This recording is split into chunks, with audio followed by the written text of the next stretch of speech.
Welcome to Bible Fiber, where we explore the textures and shades of the biblical tapestry. I'm Shelley Neese, president of the Jerusalem Connection, a Christian organization dedicated to sharing the stories of Israel's people, both ancient and modern. Bible Fiber is currently in a one-year sprint through the foundational narratives of the Torah. We follow the weekly Jewish reading calendar so that our Sunday lunch conversations might coincide with Shabbat tables on Saturday. This week's portion is Beshalach, which translates to when he sent. The name comes from the opening verse, when Pharaoh let the people go.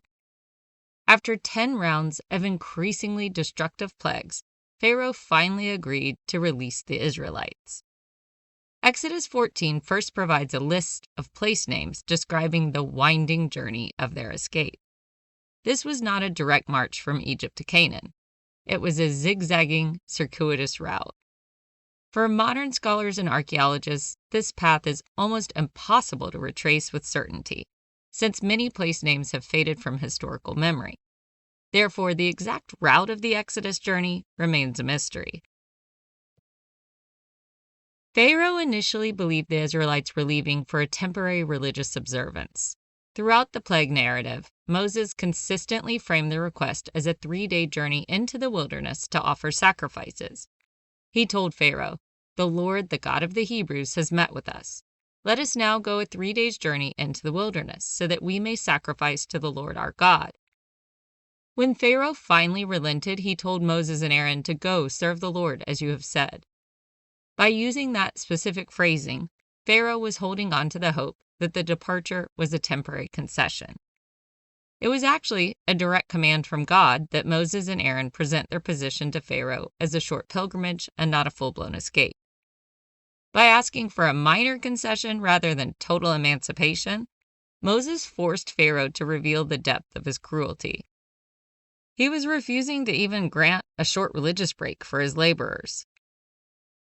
Strategically, the request for 3 days also functioned to give the Israelites a head start on their escape.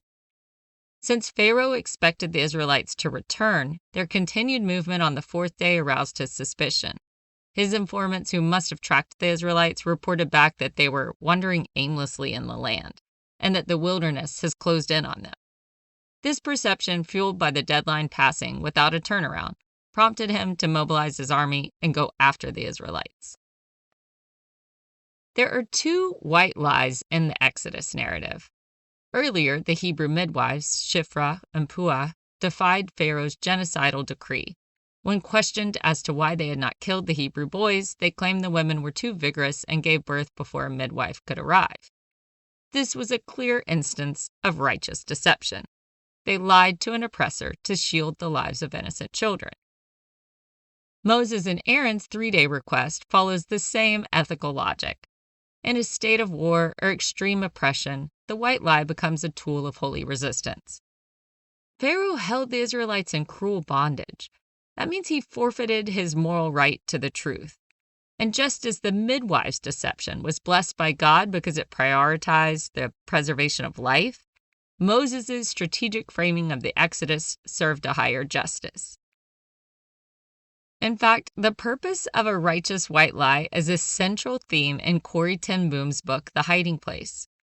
When Corrie's family hid Jewish refugees during the Nazi occupation, she and her sister at first agonized over the amount of deception they needed to live out in order to save the Jewish people hiding in their home. But Corrie and her family knew the Bible, and they drew on these biblical precedents to justify their actions to the Gestapo. They determined that when an authority figure uses their power to commit murder, they lose their moral claim to the truth. For the ten Booms, as for Moses, these deceptions were not flaws of characters, but holy resistance. Once Pharaoh realized the Israelites were not returning, his regret was instant. He viewed the loss of his workforce as an economic catastrophe, and he mobilized his army. The text says he took 600 picked chariots and all the other chariots of Egypt. As the superpower of the day, Egypt possessed military technology and size that few other nations could match. Certainly, a motley crew of freed slaves on foot had no chance against the horse-drawn chariots. The Israelites reached the edge of the sea only to see the dust clouds of those chariots at their heels. Their fear was visceral. With the Egyptian king behind them and the water in front, the people turned on Moses, and they asked him, "Was it because there were no graves in Egypt that you have taken us away to die in the wilderness?" Moses instructed the people to stand still, but God challenged this, and he said, "Why do you cry out to me? Tell the Israelites to go forward." As the people prepared to move into the water, the pillar of cloud which had been leading them shifted its position. It moved from the front of the camp to the rear, stationing itself as a physical barrier between the army of Egypt and the people of Israel. Throughout the night, the cloud brought darkness to the Egyptians, while providing light to the Israelites, ensuring the two groups did not come into contact. Under this divine protection, Moses stretched out his hand, and God drove the sea back with a strong east wind. The waters were divided, and the Israelites walked through on dry land. The scene was striking. At the blast of your nostrils, the waters piled up, the floods stood up in a heap, and the deeps congealed in the heart of the sea. They walked with a wall of water on their left and a wall on their right, shielded from the sea by a miracle and from their enemies by the cloud. The previous plagues had demonstrated God's dominance over the gods of Egypt, but this final miracle targeted their military might. The Egyptian army followed into the seabed, but their sophisticated chariots became their undoing. The Lord clogged their chariot wheels so that they turned with difficulty. The heavy wheels got stuck in the mud and mire, throwing the army into total confusion. While the soldiers were distracted, the wind died down and the water flowed back, drowning the army. Witnessing this great miracle, the people were overcome with awe. Exodus explains, "So Israel saw the great work that the Lord did against the Egyptians. The people feared the Lord and believed in the Lord and his servant Moses." In their elation, they burst into divinely inspired song, praising God for their deliverance and recognizing his supremacy. While Moses led the men in song, Miriam led the women with music and dancing. She took a tambourine and sang, "Sing to the Lord, for he has triumphed gloriously. Horse and rider he has thrown into the sea." This communal celebration showed that the deliverance belonged to the entire nation. The significance of this moment in Israel's story remains central, as observant Jews recite the Song of the Sea almost every morning, and it's a 3,500-year-old creed that has served as a daily reminder of God's power to save. A cornerstone of their prayer liturgy is the verse, "Who is like you, O Lord, among the gods? Who is like you, majestic in holiness, awesome in splendor, doing wonders?" And yet, there is one verse earlier in our Torah portion that is even more important as a revelation of God's character than his climatic miracle in parting the Red Sea. To understand this, we must look at the full text of Exodus 13:17 through 18. The text says, "When Pharaoh let the people go, God did not lead them by way of the land of the Philistines, although that was nearer. For God thought, if the people face war, they may change their minds and return to Egypt. So God led the people by the roundabout way of the wilderness bordering the Red Sea." In these verses, it shows that God purposely avoided the direct northern route despite it being the shortest path. He led them instead a roundabout way through the wilderness. The reasoning for this detour is remarkable. Within days, God was about to display his power over everything, sky, sea, and earth, and yet he had no desire to manipulate the Israelites' free will.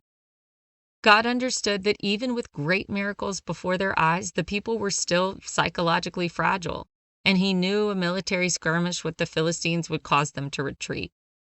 Rather than performing a miracle to fix their fear or bypass their free will, he simply changed their path. He refused to coerce their courage. This highlights a central characteristic of the one true God.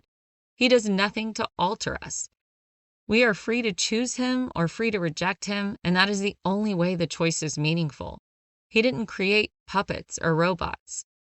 Rabbi Jonathan Sachs explains in his commentary, Covenant and Conversations, that worship is not worship if coerced. Virtue is not virtue if we are compelled by inner or outer forces over which we have no control. In crafting humanity, God, as it were, placed himself under a statute of self-limitation. Before I close, I want to name one modern miracle that occurred this week. I always say that Bible Fiber's goal is to tell the story of Israel, both ancient and modern. Well, on January 26th, Israeli soldiers found the body of the last remaining hostage in Gaza. Rani Gavili fell on October 7, 2023, while heroically defending Kibbutz Elomim. Although he was on medical leave at the time, he did not hesitate to join the fight, and he rushed to the front lines to protect his community. For 843 days, his remains were missing, hidden in a cemetery in northern Gaza. It took high-level intelligence and grueling forensic work to finally identify him and bring him home. By a striking coincidence that only God could orchestrate, the very day Ronnie's body was recovered, the Torah reading recounts the moment that Moses fulfilled a similar promise. The incident is in Exodus 13, and it says, Moses took with him the bones of Joseph, who had required a solemn oath of the Israelites, saying, God will surely come to you, and then you must carry my bones with you from here. Just as Moses refused to leave Joseph behind in the soil of Egypt, Israel refused to leave Rani Gavili behind in Gaza. The nation kept its promise to Ron's family, just as it strived to keep its promise to the family of every hostage, whether living or dead. No one got left behind. Now may the nation and the whole region finally find a path to heal. Shabbat Shalom and Am Israel Chai.